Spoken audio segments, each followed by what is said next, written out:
Assalamualaikum warahmatullahi wabarakatuh. Ketemu lagi dengan saya Siti Nurhasana di channel saya Siti Nurhasana Yahya.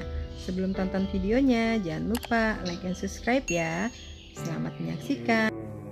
Namanya rada-rada Siapa nih yang mau promosi? Namanya rada-rada lain. Ini pengantinnya. Pengantinnya jangan tegang pengantin.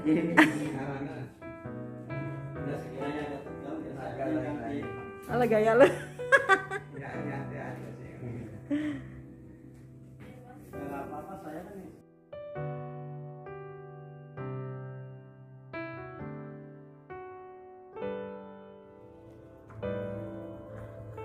Ruangannya besar banget guys. Siapa nih yang mau promosi nih?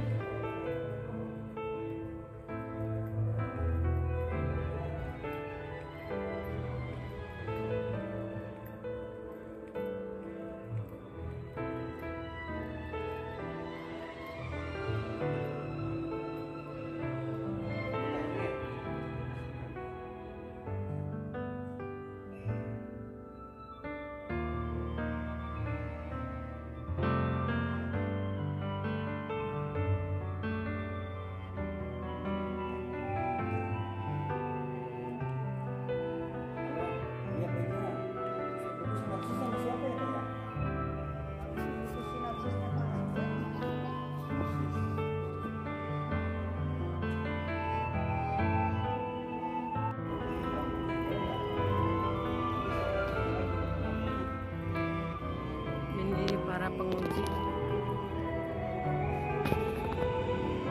Profesor Musa Hussein,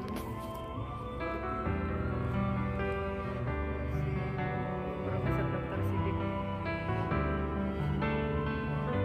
Profesor Dr. Faisal Sandiago, Profesor Dr. Yudi, Profesor Dr. Wahyu Murni, dan Dr. Muhammad Yasin MSc. Ini mantan petinggi KPK. Belum mulai guys.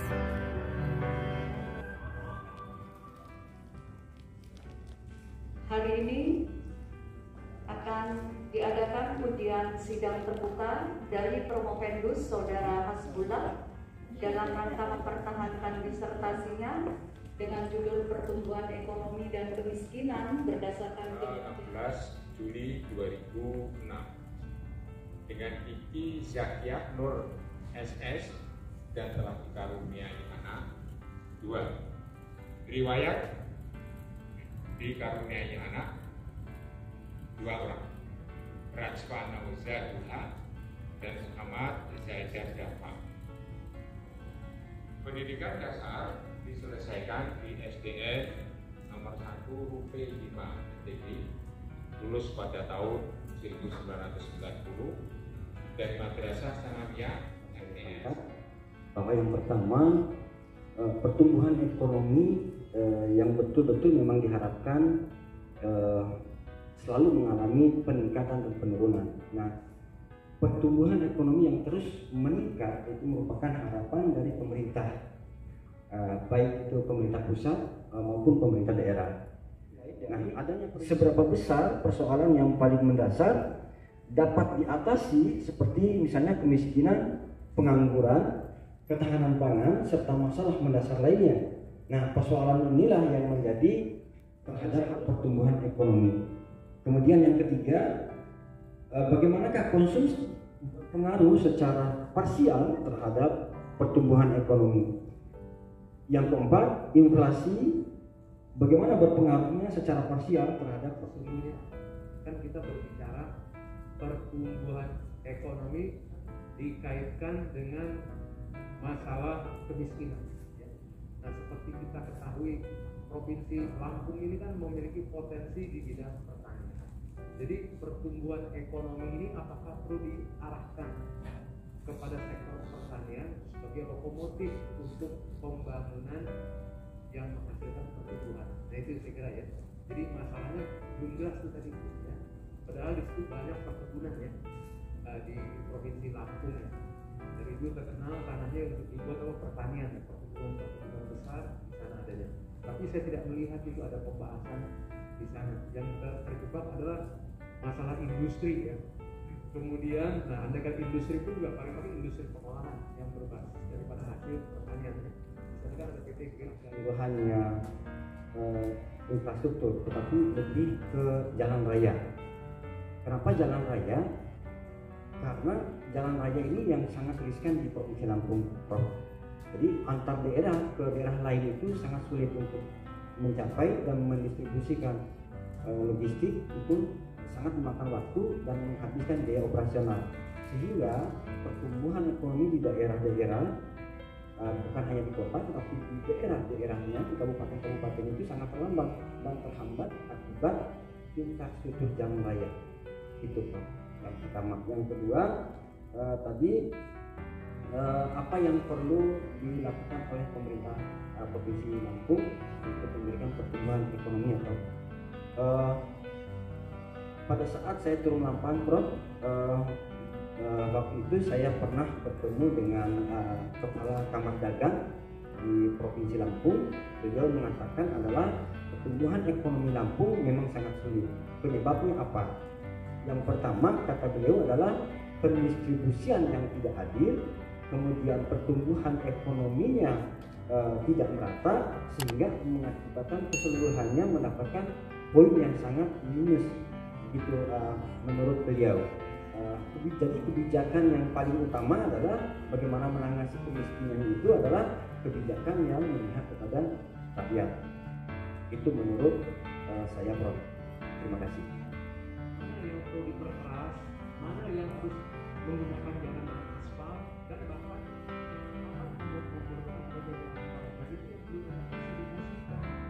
jadi saya kira problem di sana karena musim hujan jalannya kan lumpur ya, yang sering kali. Jadi kalau memang saya perlu adjustment di dalam kebijakan pembangunan. Memang sektor Lampung. Boleh dikasih komen lebih cepat. Silakan. Kurang memberikan kontribusi yang besar, oleh karena mungkin betul tadi kata Prof. Musa, mungkin kebijakan mungkin yang diberikan oleh pemerintah Lampung tidak mengakomodir semua kegiatan yang ingin industri lakukan, sehingga kontribusinya sangat kecil terhadap pertumbuhan ekonomi. Maka yang mengambil andil lebih besar adalah dari konsumsi masyarakat. Terima kasih, Bro. Menurut saya, karena hasil kita ini jangan hanya melihat hasil yang terbaiknya saja, tapi justru kita lihat juga yang kecilnya pengaruhnya ada apa, kenapa kok ini pengaruhnya kecil. Nyata memang kondisinya sektor industrinya kurang baik.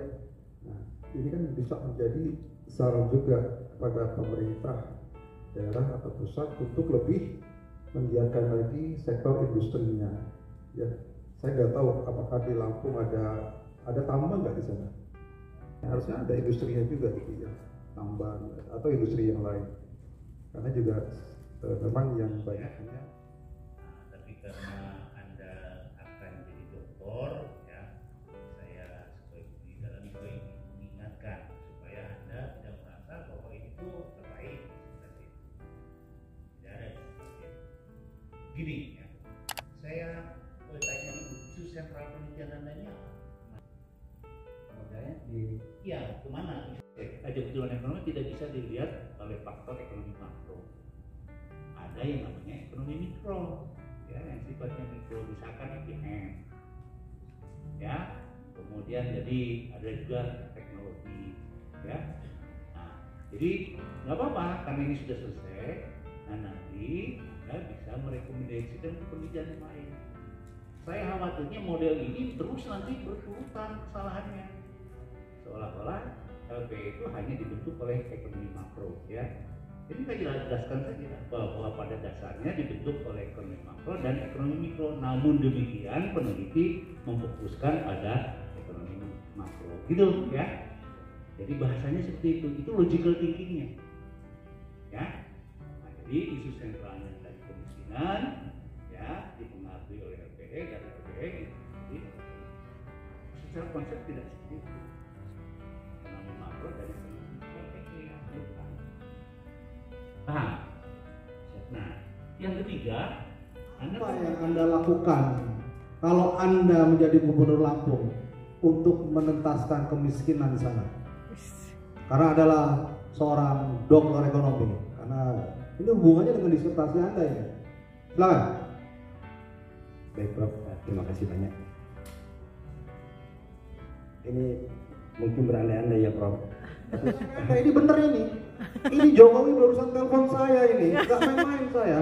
Kok dibilang main-main saya? Apa ada tampang saya main-main? Ini bener ini. Jangan berandai-andai Anda. Ini serius Anda.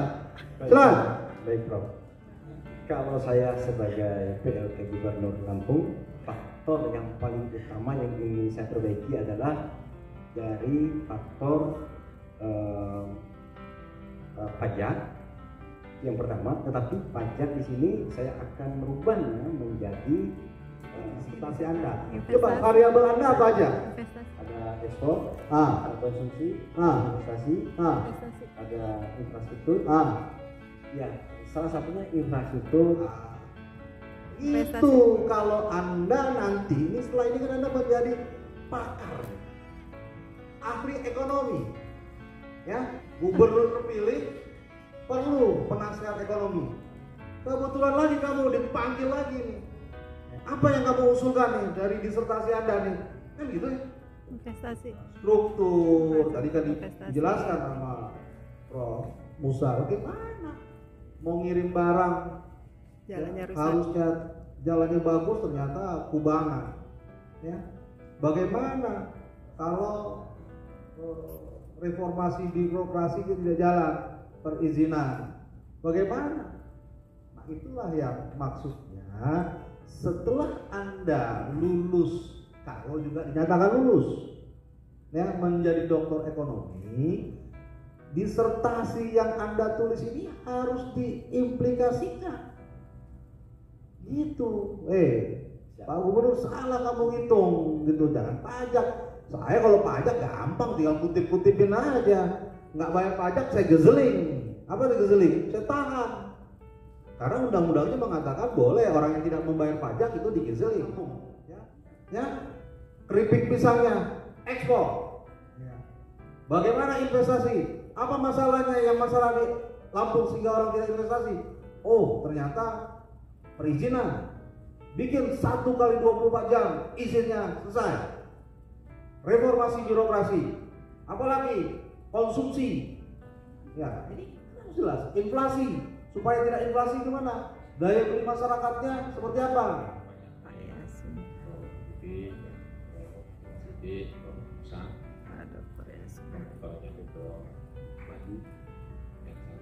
Nasihat yang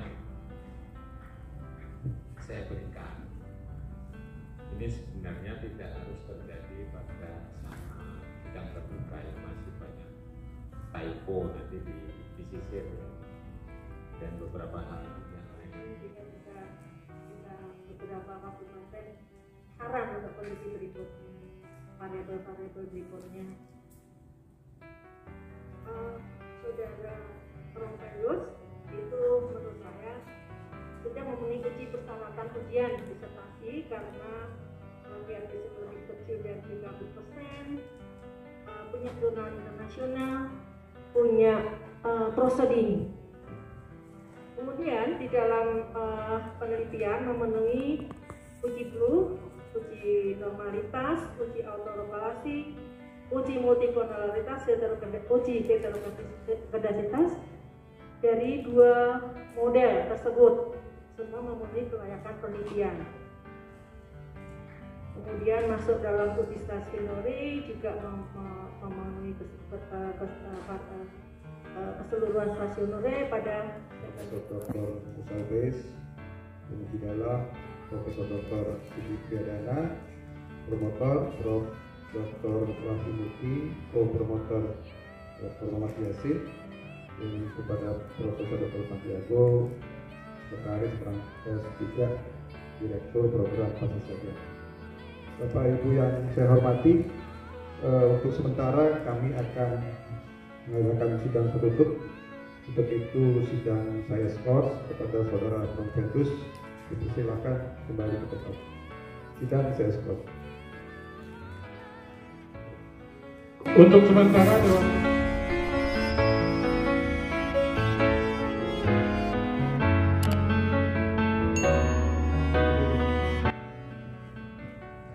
sidang saya buka kembali. Berikut saya bacakan hasil ujian pada siang hari ini. Surat keputusan Rektor Universitas Borobudur nomor 144/R/SK/Romawi menimbang dan seterusnya, mengingat dan seterusnya, memperhatikan dan seterusnya, memutuskan. Pertama, menyatakan bahwa Saudara Hasbullah dengan nomor pokok mahasiswa 01423411 lulus ujian program Doktor Ilmu Ekonomi pada program Pasca Sarjana Universitas Borobudur dengan predikat kelulusan sangat memuaskan. Alhamdulillah. Kedua, menganugerahkan gelar doktor dalam bidang ilmu ekonomi kepada yang bersangkutan dan berhak menggunakan gelar doktor sesuai dengan peraturan perundang-undangan yang berlaku. Ditetapkan di Jakarta pada tanggal 15 Desember tahun 2021, tertanda Rektor Universitas Borobudur Profesor Insinyur Bambang Bernardos MSc Universitas. Tim penguji menilai bahwa disertasi saudara telah memenuhi persyaratan ilmiah kriteria akademik yang ditetapkan oleh Universitas Borobudur yang dikembangkan berdasarkan ketentuan Kementerian Riset, Teknologi, dan Pendidikan Tinggi Republik Indonesia. Gelar doktor adalah suatu amanah akademik yang harus saudara pertanggungjawabkan dan diwujudkan dalam kerja nyata yang terukur. Salah satunya adalah kepedulian saudara terhadap permasalahan bangsa dan negara serta kemajuan ilmu pengetahuan. Gelar doktor yang saudara raih bukan akhir dari proses pendidikan. Justru gelar doktor yang saudara raih adalah merupakan pintu masuk untuk menjelajahi dunia ilmu yang sangat luas.